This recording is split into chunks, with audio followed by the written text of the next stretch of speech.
मित्रों, एक बार माता पार्वती ने भगवान शिव से कहा, प्रभु आज मुझे एक ऐसी कहानी सुनाओ जिस कहानी के अंदर मुझे ऐसे ज्ञान की प्राप्ति हो जिसमें गरीब इंसान की गरीबी दूर करने का उपाय हो।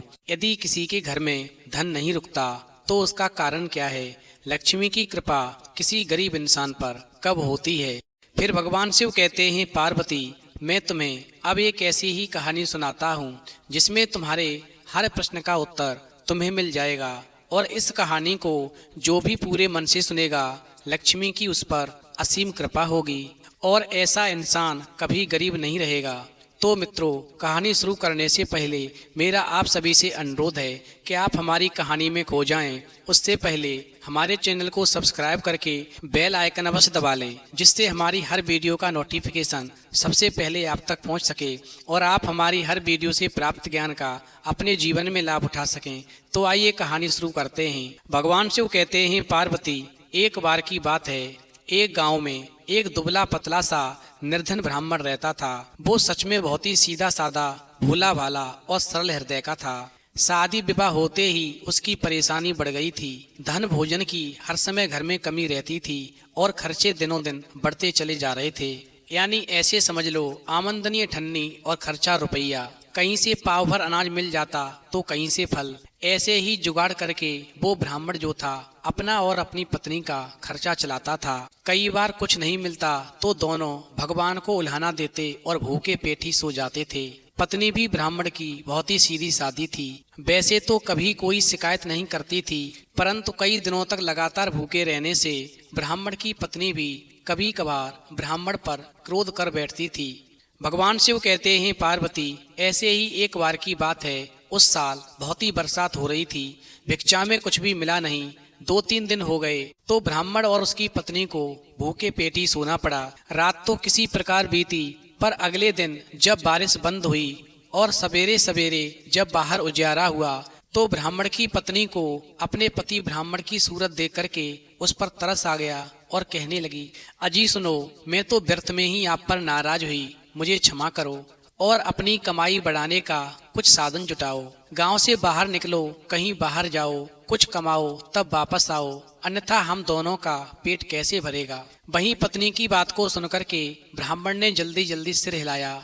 वो धोया नहाया, फिर भगवान की पूजा अर्चना की। वहीं अपनी फटी धोती और पुराना कुर्ता पहना और झोंपड़े से बाहर आया और कहने लगा, अच्छा मैं जाता हूँ, तुम चिंता मत करो, जय गणेश जी की। और इतना कहकर के वो ब्राह्मण जो था अपने झोंपड़े से बाहर निकल गया। इस प्रकार वो ब्राह्मण जो था जंगल में चलता गया और कोसों तक चलता ही गया। चूंकि जंगल भी बड़ा था, वो खत्म होने का नाम ही नहीं ले रहा था। जिस समय पर वो ब्राह्मण उस जंगल में एक सुनसान स्थान पर पहुंचा तो ब्राह्मण ने वहां पर क्या देखा, एक सुंदर सरोवर है और उस सरोवर के किनारे ही एक सोने का चमचमाता हुआ बहुत ही सुंदर मंदिर है और उस मंदिर के दरवाजे मड़ियों से जड़े हुए हैं और चकाचौंध हो रहे हैं। भगवान शिव कहते हैं, पार्वती इस प्रकार मंदिर को देख करके ब्राह्मण के मन में भगवान के दर्शन करने का लोभ आया और वो जल्दी जल्दी मंदिर में घुस गया। परंतु मंदिर में घुसने के बाद ब्राह्मण ने क्या देखा कि मंदिर के अंदर भगवान का सिंहासन खाली है और वो सोचने लगा कि इतना सुंदर मंदिर पर यहाँ पर भगवान तो है ही नहीं। यदि प्रभु के मुझे दर्शन हो जाते तो कितना अच्छा होता। और ऐसा सोच करके वो ब्राह्मण उदास हो गया। और फिर जब वो मंदिर के बाहर आया तो उसने देखा कि कुछ ही दूर एक घने आम के वृक्ष के पीछे से प्रकाश निकल रहा है। फिर तो उस प्रकाश को देख करके वो ब्राह्मण जो था चमत्कृत रह गया। वहीं उत्सुकतावश जब पास जाकर उसने देखा तो आश्चर्य, प्रसन्नता और आनंद से भर गया, क्योंकि उस आम के पेड़ के नीचे एक चांदी का सुंदर चबूतरा बना हुआ था और उस पर बिछी थी मखमल की चादर। वहीं उस सुंदर स्थान पर मंदिर से निकलकर साक्षात भगवान नारायण और लक्ष्मी जी बैठ करके चौपड़ खेल रहे थे। वहीं जब भगवान विष्णु ने उस ब्राह्मण को देखा तो देखते ही भगवान विष्णु हंसे और उस ब्राह्मण को बुला करके वहीं अपने पास में बैठ जाने को कहा। इस प्रकार बेचारा ब्राह्मण तो साक्षात भगवान को देख देख कर अभिभूत था। वो अपने इष्ट नारायण और लक्ष्मी के रूप ध्यान में डूब गया था। इस प्रकार वो ब्राह्मण जो था वहीं नारायण के चरणों के पास बैठ करके उनका चौपड़ का खेल देखने लगा। इस प्रकार चौपड़ खेलते खेलते नारायण भगवान और लक्ष्मी को दोपहरी हो गई। वहीं चौपड़ का खेल जब पूरा हुआ तो नारायण ने पूछा, हे ब्राह्मण देवता, आपने बड़ी तन्मयता से मेरे चौपड़ का खेल देखा है, बताओ हम दोनों में से कौन जीता है, लक्ष्मी की जीत हुई या मेरी। वहीं ब्राह्मण ने थोड़ा सोचा और फिर क्या देखा कि 16 श्रृंगार किए माता लक्ष्मी नक्शे सिकतक स्वर्ण मणिक और मोतियों से लदी हुई हैं। लक्ष्मी के बोलने और हंसने से सच्चे चमकते मोती झड़ रहे हैं। वो जिधर अपना हाथ करती हैं वहीं स्वर्ण मोहरों का ढेर लग रहा है। और उसके बाद में उस ब्राह्मण ने फिर नारायण की ओर देखा तो मन में सोचने लगता है कि जब मेरी नजर लक्ष्मी के ऊपर थी तो मैंने देखा कि लक्ष्मी के हंसने से मोती झड़ते हैं। वो जिधर भी अपना हाथ करती हैं वहीं सोने की मोहरों का ढेर लग जाता है।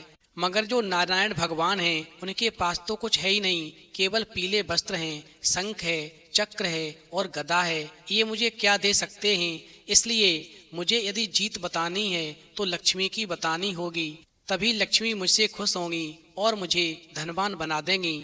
और फिर ऐसा सोच कर के ब्राह्मण ने हाथ जोड़े और कहा, मुझे प्रभु क्षमा करें, जीती तो महालक्ष्मी हैं और हारे आप हैं। इस प्रकार ब्राह्मण की बात को सुनकर के भगवान नारायण मुस्कुराते हैं और कहते हैं, हे ब्राह्मण देव, तुमने जो कहा वही सही है। उधर ब्राह्मण का जवाब सुनकर के लक्ष्मी जी प्रसन्न हो जाती हैं और लक्ष्मी जी प्रसन्न होकर के अपने हाथ का भारी मड़ियों जड़ा हुआ कंगन उतार करके ब्राह्मण को देती हैं और कहती हैं, ये लो ब्राह्मण, मैं तुम पर बहुत प्रसन्न हूँ, ये ले जाओ और अपने जीवन को सफल कर लो। वहीं ब्राह्मण जो था प्रसन्नता पूर्वक वो लक्ष्मी जी का कंगन लपक लेता है और बारंबार नतमस्तक होते हुए भगवान को दंडवत प्रणाम करता है और फिर प्रसन्नता से अपने गांव की तरफ चल देता है। वहीं ब्राह्मण को वापस जाते समय रास्ते में एक तालाब दिखाई देता है और फिर ब्राह्मण सोचता है कि अब मैं इस सरोवर में स्नान कर लूं, उसके बाद में मैं अपने घर वापस जाऊंगा। और फिर ऐसा सोचकर ब्राह्मण ने अपने कपड़े उतारकर तालाब के किनारे रखे और ऐसा सोचकर ब्राह्मण ने अपने कपड़े उतारे और तालाब के किनारे रख दिए।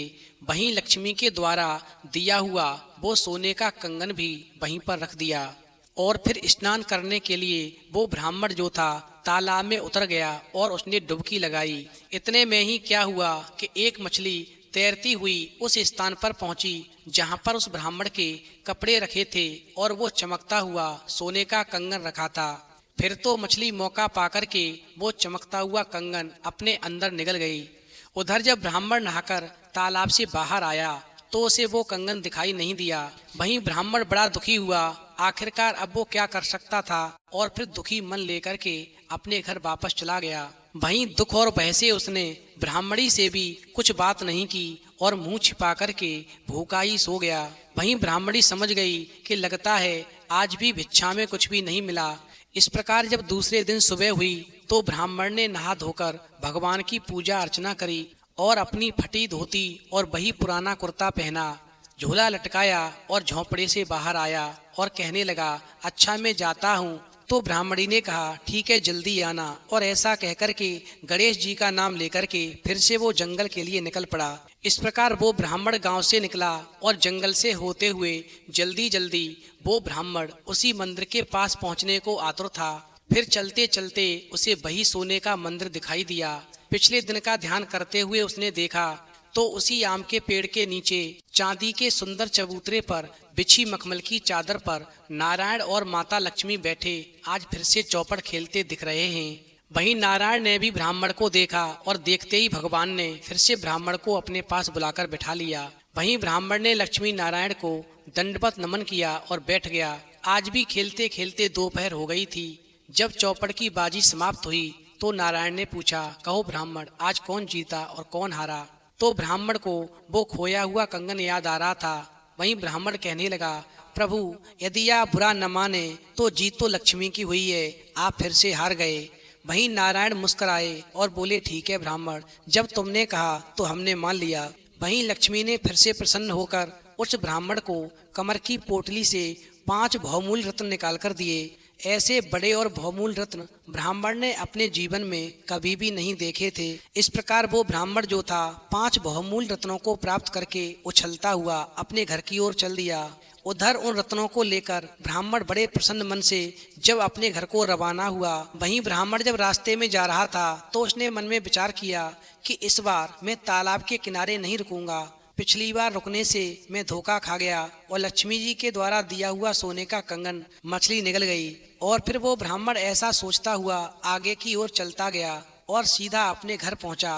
वहीं ब्राह्मणी से बोला, हे ब्राह्मणी, दरवाजा खोलो। उधर ब्राह्मणी ने जैसे ही किवाड़ खोले तो ब्राह्मण ने ब्राह्मणी को प्रसन्न करने के लिए वो 5 रत्न उसके आंचल में डाल दिए। परंतु क्या हुआ, वो रत्न जो थे अंगारे बन गए। दिन भर की भूखी वो ब्राह्मणी भिक्षा की प्रतीक्षा में थी। वो गुस्से से लाल पीली हो गई और उन अंगार को ले जाकर चूल्हे में गिरा दिया। वहीं इतने में एक पड़ोसन आई और उसने कहा, मेरे चूल्हे की आग बुझ गई है, मुझे थोड़ी सी आग दे दो। वहीं ब्राह्मणी ने चूल्हे की तरफ दिखाया और कहा, जाओ उसमें से अंगार ले लो। इधर रोते कोसते कई दिन से भूखी वो ब्राह्मणी पड़ोस से एक मुट्ठी चावल उधार मांगकर लाई और अपना और अपने ब्राह्मण पति का पेट भरा। इस प्रकार खाना खाने के बाद में वो ब्राह्मण और ब्राह्मणी जो थे बिना बात किए हुए ही एक दूसरे की ओर पीठ करके सो गए। वहीं तीसरे दिन का प्रभात होने को था। रोजाना की भांति ही ब्राह्मण ने नहा धोकर भगवान की पूजा अर्चना करी और फिर से अपनी फटी धोती और पुराना कुर्ता पहना, झोला लटकाया और झोंपड़े से बाहर आया और अपनी पत्नी से बोला, अच्छा मैं जाता हूँ, जय गणेश जी की। पत्नी बोली, ठीक है, जल्दी आना। इस प्रकार वो ब्राह्मण जो था गांव से निकल कर के पुनः उसी भगवान के मंदिर के पास पहुंचा तो क्या देखता है कि उसी आम के पेड़ के नीचे लक्ष्मी और भगवान विष्णु चौपड़ खेल रहे हैं। उधर नारायण ने फिर से ब्राह्मण को देखा और अपने पास बुला लिया और बैठ जाने को कहा। वहीं खेल समाप्त हो जाने के बाद में भगवान विष्णु ने कहा, हे ब्राह्मण, आज बताओ कौन जीता, मैं या लक्ष्मी। उधर ब्राह्मण के मन में लोभ था कि यदि मैंने विष्णु की तारीफ कर दी तो लक्ष्मी नाराज हो जाएंगी और मैं गरीब ही बना रहूंगा। और फिर ऐसा सोच करके ब्राह्मण देवता कहने लगा, हे प्रभु, यदि आप बुरा ना माने तो मैं कहता हूँ कि आप हार गए और लक्ष्मी मैया जीत गईं। इस प्रकार ब्राह्मण की बात को सुनकर के लक्ष्मी बहुत प्रसन्न हुई और इस बार प्रसन्न होकर के लक्ष्मी ने अपने गले का नौल का हार उतार करके उस ब्राह्मण को दे दिया। वहीं ब्राह्मण प्रसन्नता पूर्वक उस नौल का हार को लेकर के भागता हुआ अपने घर पर पहुंचा और घर में घुसते ही उसने वो नौल का हार अपनी पत्नी ब्राह्मणी के गले में डाल दिया। वहीं ब्राह्मणी ने दर्पण में देखा कि हार कैसा लग रहा है तो उसे उस हार के स्थान पर एक काला सांप दिखाई दिया। फिर तो ऐसा देख करके ब्राह्मणी को बहुत तेज क्रोध आ गया और वो गुस्से में लाल पीली हो गई और उस सांप को झटक करके झोंपड़े के छत पर फेंक दिया। इस प्रकार उस दिन भी वो दोनों भूखे ही सो गए। उनकी बातचीत भी बंद हो गई। काल चक्र कब रुका है, इस प्रकार चौथा दिन आया। फिर सुबह हुई। वहीं ब्राह्मण ने नहा धोकर भगवान की पुनः पूजा अर्चना करी और अपनी फटी धोती और वही पुराना कुर्ता पहना, झोला लटकाया और झोंपड़े से बाहर आया और पत्नी से बोला, मैं जाता हूँ, देखूं कुछ मिले तो लेकर आता हूँ। इस प्रकार वो ब्राह्मण जो था अपनी ब्राह्मणी को समझाकर पुनः जंगल में जाता है और उसी आम के पेड़ के नीचे जाकर देखता है तो भगवान विष्णु और लक्ष्मी जी पुनः चौपड़ खेल रहे थे। वहीं जिस समय पर भगवान विष्णु ने ब्राह्मण को देखा तो बुलाकर अपने पास बिठा लिया और जब खेल पूरा हुआ तो भगवान विष्णु ने कहा, कहो ब्राह्मण देवता, आज कौन जीता है, मैं या लक्ष्मी। वहीं ब्राह्मण ने मन में सोचा, यदि मैं लक्ष्मी की बड़ाई नहीं करूंगा तो फिर मेरी गरीबी दूर कैसे होगी, और कहने लगा, प्रभु आप हार गए और आज भी लक्ष्मी मैया जीती हैं। उधर भगवान विष्णु बोले, ठीक है ब्राह्मण देव, तुम जो कहते हो वही ठीक है। उधर लक्ष्मी जी प्रसन्न होकर के खजाने की चाबी ब्राह्मण को देती हैं और कहती हैं, ये भंडार की चाबी है, तुम जितना भी धन चाहो उठाकर ले जा सकते हो। वहीं ब्राह्मण जो था दौड़ करके पास के एक गांव में एक बैलगाड़ी वाले के पास में आया। उसने बैलगाड़ी भाड़े पर ली और महालक्ष्मी के भंडार से आकूत धन संपत्ति और सोने से भरे हुए मटके उठा करके उस गाड़ी में रखवा लिए और अंत में एक बड़ा सा सोने के आभूषणों से भरा हुआ घड़ा उठा करके अपने माथे पर रख लिया। इस प्रकार वो ब्राह्मण जो था महालक्ष्मी को प्रणाम करके अपने घर की तरफ रवाना हुआ।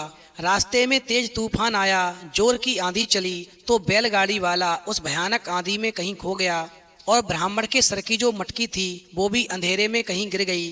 फिर तो ब्राह्मण बहुत दुखी मन से खाली हाथ वापस लौट आया। वहीं घर पहुंचने के बाद में ब्राह्मणी ने हंसकर पूछा, क्यों नाथ, आजकल आप सुबह सुबह कहाँ चले जाते हैं? पहले तो रोजाना सेर दो सेर अनाज लेकर लौटते थे, आजकल तो कभी अंगारे लाते हैं, कभी सांप लाते हैं। आखिर आपको क्या हो गया है? फिर तो अपनी पत्नी की बात को सुनकर के ब्राह्मण ने दुखी होकर इतने दिनों की अपनी लंबी सी कहानी ब्राह्मणी को सुना दी। वहीं ब्राह्मण की बात को सुनकर के ब्राह्मणी कहने लगी, अरे प्राणनाथ, आपने बहुत बड़ी गलती की है। आप रोज ही धन के लोभ में महालक्ष्मी को जीता हुआ और नारायण को हारा हुआ बता देते हैं, परंतु आपने कभी नहीं सोचा कि नारायण की इच्छा और उनके साथ के बिना लक्ष्मी जी कहीं पर नहीं रह सकती। इसलिए आज मेरा कहना मानकर फिर से जाइए और आज जब खेल पूरा हो तो नारायण को जीता हुआ बताइए। वहीं ब्राह्मण ने कहा, अरे ब्राह्मणी, अपने नारायण तो बस फक्कड़ हैं, उनके पास तो हमें देने के लिए कुछ भी नहीं है। वहीं ब्राह्मणी बोली, भगवान के दर्शन हो जाएं, उनकी कृपा मिल जाए, इसके बाद हमको और कुछ चाहिए भी नहीं। आज मेरे कहने से आप पुनः मंदिर जाओ और आज जब दोनों के बीच में चौपड़ का खेल हो तो चाहे कुछ भी हो जाए, आप जीता हुआ लक्ष्मी को नहीं नारायण भगवान को ही बताना। वहीं पत्नी की बात को सुनकर के ब्राह्मण चुप हो गया और जब 5वां दिन हुआ तो सुबह स्नान पूजन करने के बाद में अपनी वही फटी धोती और पुराना कुर्ता पहना, झोला लटकाया और झोंपड़े से बाहर आया और कहने लगा, अच्छा मैं चलता हूँ। वहीं ब्राह्मणी कहने लगी, ठीक है, जल्दी आना, लेकिन मैंने जैसा कहा है वैसा ही करना, आज जीता हुआ नारायण भगवान को बताना। भगवान शिव कहते हैं, पार्वती, इस प्रकार वो ब्राह्मण जो था अपनी पत्नी को वचन देकर के पुनः उसी आम के पेड़ के नीचे आ गया जहाँ पर भगवान विष्णु और लक्ष्मी चौपड़ खेल रहे थे। वहीं नारायण ने जब ब्राह्मण को देखा तो अपने पास बुला लिया और बिठा लिया और जब खेल पूरा हुआ तो नारायण ने फिर पूछा, हे ब्राह्मण देवता, आज बताओ हम दोनों में कौन जीता? वहीं ब्राह्मण ने कहा, हे जगत के स्वामी, आज तो आप जीते और लक्ष्मी जी हार गईं। वहीं नारायण को ऐसा सुनकर के बड़ा आश्चर्य हुआ। उधर लक्ष्मी जी क्रोध में आ गईं। वहीं नारायण ने पुनः बड़े ध्यान से ब्राह्मण का चेहरा देखा और कहने लगे, हे ब्राह्मण देव, आप क्या सोच रहे हैं? मेरे पास तो तुम्हें देने के लिए कुछ भी नहीं है।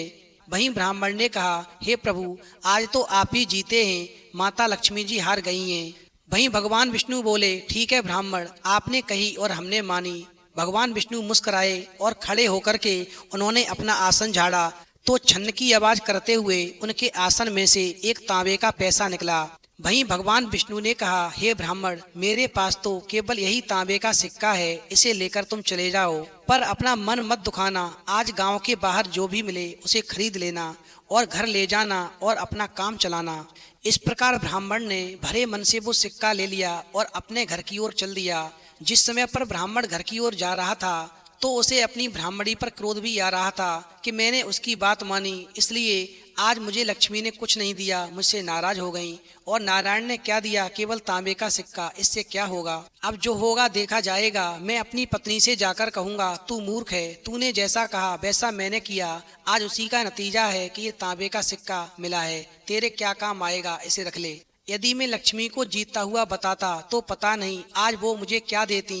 भगवान शिव कहते हैं, पार्वती, वो ब्राह्मण ऐसा सोचता हुआ जा ही रहा था कि उसे एक मछली वाला मिल गया जो मछली बेच रहा था और फिर मन में सोचने लगा कि मैं ब्राह्मण हूँ, ये मछली लेकर मैं क्या करूँगा। परंतु नारायण ने कहा था कि गांव के बाहर जो भी मिले वही लेकर घर जाना। और फिर ऐसा सोच कर के ब्राह्मण ने बेमन से उस एक पैसे से एक मछली खरीद ली। वहीं जैसे ही ब्राह्मण ने वो मछली खरीदी तो उसने क्या देखा कि वो मछली जीवित है, उसमें अभी सांस है, वो हिल रही है। और ऐसा देख कर के ब्राह्मण ने वो मछली जो थी अपने कमंडल में डाल ली और लड़खड़ाते हुए अपने घर की तरफ चल दिया। वहीं मछली को उसने घर के आंगन में बने जल कुंड में रख दिया। उधर मछली जैसे ही जल कुंड में पहुंची तो मछली ने अपने मुख से वही सोने का कंगन जो लक्ष्मी ने ब्राह्मण को दिया था अपने मुंह से उगल दिया।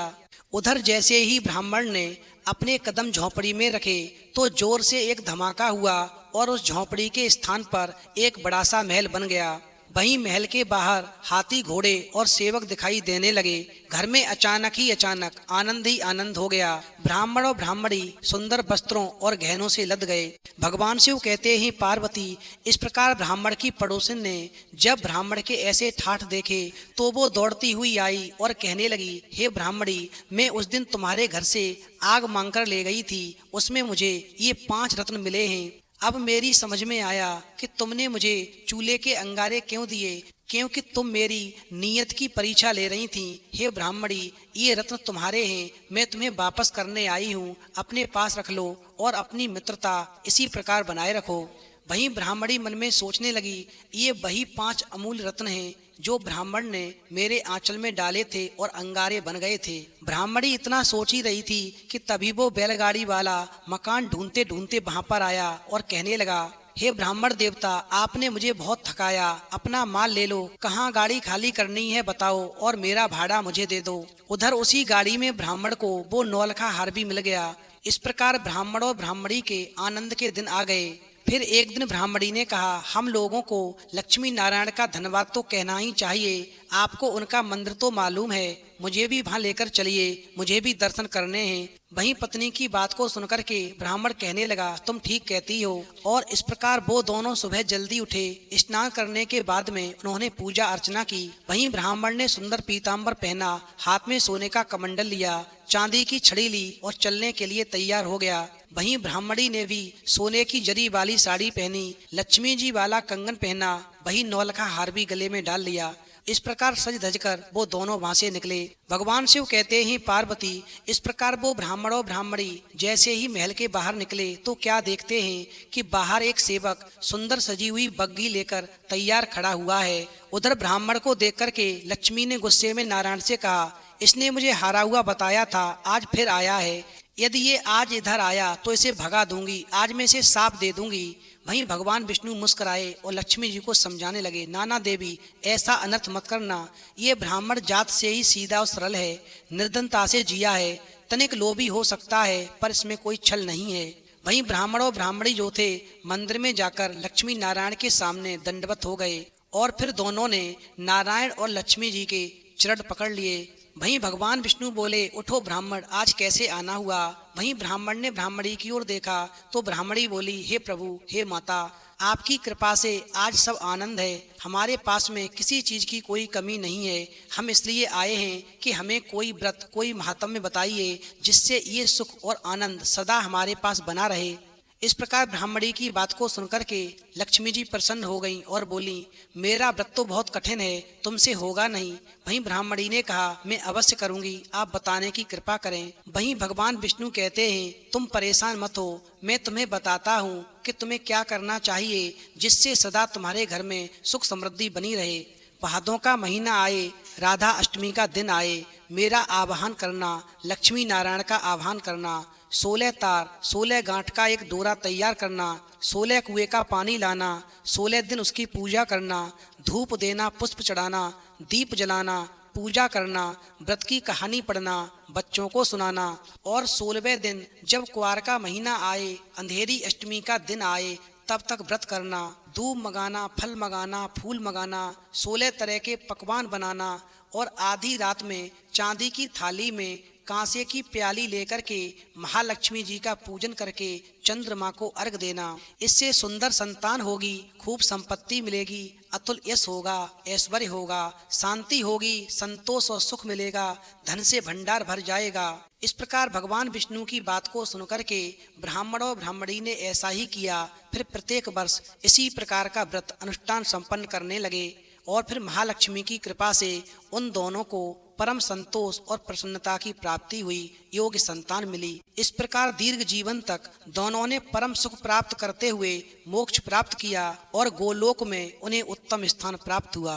अंत में कहानी सुनने के बाद में माता पार्वती कहती हैं, प्रभु मैं समझ गई कि यदि लक्ष्मी को पाना है तो भगवान विष्णु की पूजा करनी जरूरी है। जिस जगह भगवान विष्णु नहीं रुकते, जिस घर में भगवान विष्णु की पूजा नहीं होती, लक्ष्मी उस घर में नहीं जाती, वहाँ पर नहीं ठहरती। इसलिए यदि जीवन में सुख समृद्धि चाहिए, धन चाहिए, गरीबी दूर करनी है तो भगवान विष्णु की पूजा करनी है। जिस घर में भगवान विष्णु की पूजा होती है, लक्ष्मी वो घर कभी छोड़कर नहीं जा पाती, क्योंकि जहाँ पर भगवान नारायण रहते हैं वहाँ पर लक्ष्मी जी हमेशा उनके चरणों की सेवा में लगी रहती हैं। और इस कहानी में लक्ष्मी पूजन की जो विधि बताई गई है, इस विधि के तहत जो भी इंसान पूजा करता है उसे जीवन में कभी कोई कष्ट नहीं होता और उसके सुख के भंडार भरे रहते हैं, धन के भंडार भरे रहते हैं। तो मित्रों, यदि आपको कहानी पसंद आई हो तो प्लीज़ आप हमारे चैनल को सब्सक्राइब करें और भगवान शिव और पार्वती के लिए एक लाइक करना